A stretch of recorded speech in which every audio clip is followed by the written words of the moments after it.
जंगल पर उदासी का साया छाया हुआ था। वो जंगल जो कभी हरियाली, दानों की खुशबू और परिंदों की चहचहाहट से गूंजता था, अब खामोश हो चुका था। दरख्तों की शाखें सूखी सूखी लगती थीं, हवा में वो ताजगी नहीं रही थी, और सबसे बड़ा मसला ये था कि दाने खत्म हो रहे थे। चिड़िया, कबूतर, तोता, बुलबुल सब परेशान थे। हर सुबह सब परिंदे इधर उधर उड़ते, कहीं एक दाना मिल जाए, कहीं एक बीज, मगर हाथ कुछ न आता। उन्हीं परिंदों में एक नेकदिल, मेहनती और बहादुर चिड़िया थी, मानो चिड़िया। मानो चिड़िया छोटी सी थी, मगर उसका दिल बहुत बड़ा था। वो सिर्फ अपने लिए नहीं, पूरे जंगल के लिए फिक्रमंद रहती थी। एक दिन सुबह सवेरे जब सूरज की रोशनी दरख्तों के पत्तों से छनकर जमीन पर गिर रही थी, मानो ने खुद से कहा, अगर मैं भी दाना न ढूंढ पाई तो मेरे बच्चे, मेरे दोस्त सब भूखे रह जाएंगे। आज मुझे कुछ भी हो जाए, दाना ढूंढना ही होगा। मानो चिड़िया उड़ती रही, जंगल का एक कोना, फिर दूसरा, फिर तीसरा। आखिरकार वो एक खामोश नदी के पास पहुंची। नदी का पानी शफाफ था, जैसे आईना। इर्द गिर्द खामोशी थी, बस पानी के बहने की मध्यम सी आवाज आ रही थी। अचानक मानो चिड़िया की नज़र नदी के किनारे एक चीज पर पड़ी। वो एक किताब थी, एक चमकती हुई किताब। वो आम किताब नहीं थी, उसका गिलाफ सुनहरी था। उस पर हल्की हल्की रोशनी झिलमिला रही थी, जैसे सितारे उसमें कैद हों। मानो चिड़िया ये देखकर डर गई। ये क्या है, जंगल में ऐसी किताब? वो करीब गई, किताब को चोंच से छुआ। किताब हल्की सी कांपी और उस पर लिखा उभरा, ये जादुई किताब है, मगर सिर्फ नेक दिल के लिए। मानो का दिल जोर जोर से धड़कने लगा। उसने किताब को एहतियात से उठाया और उड़ती हुई अपने छोटे से घोंसले में ले आई। रात भर वो सो न सकी, किताब चमकती रही, जैसे कुछ कहना चाहती हो।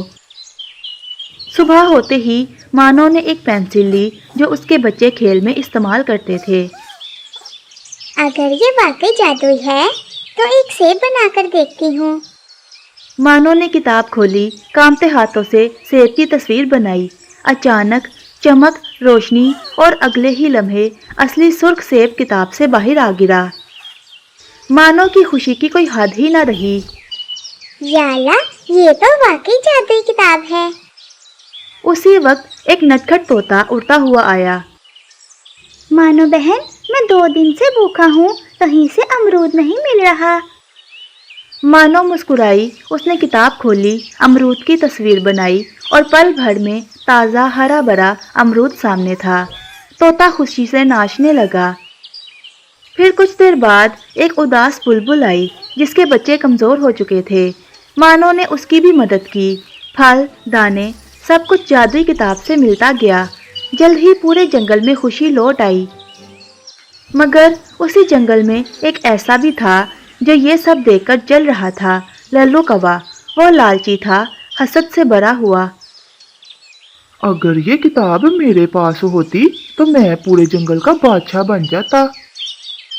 फिर एक रात जब मानो अकेली सो रही थी, लल्लू कौवा खामोशी से आया और जादुई किताब चुरा ली। लल्लू ने किताब में सोने के ढेर बनाए, महल बनाए, दूसरों को डराने की तस्वीरें बनाई, मगर वो ये नहीं जानता था कि ये किताब लालच को बर्दाश्त नहीं करती। अचानक किताब ने रोशनी फैलाई, लल्लू की अपनी तस्वीर बनी और वो खुद किताब में कैद हो गया। जब सुबह हुई तो सुबह मानो को सब पता चला। उसने किताब खोली, लल्लू की तस्वीर बनाई और उसे बाहर निकाला।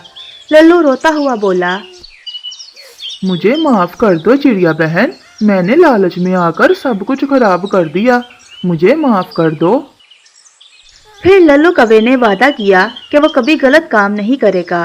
तब से उस जंगल में कभी दाने की कमी न हुई। सब खुश, सब मुतमईन, और जादुई किताब अब भी नेक दिलों की मदद करती है। प्यारे दोस्तों, अगर आप मुझे सुन रहे हैं तो इसका मतलब आपने वीडियो देख ली है, लेकिन ये क्या, आप तो सब्सक्राइब करना भूल ही गए। दोस्तों, हम बहुत मेहनत से आपके लिए वीडियोस बनाते हैं और आपका एक सब्सक्राइब हमारे लिए बहुत मायने रखता है। सब्सक्राइब करके कमेंट में डन लिख दें। आप सभी का शुक्रिया।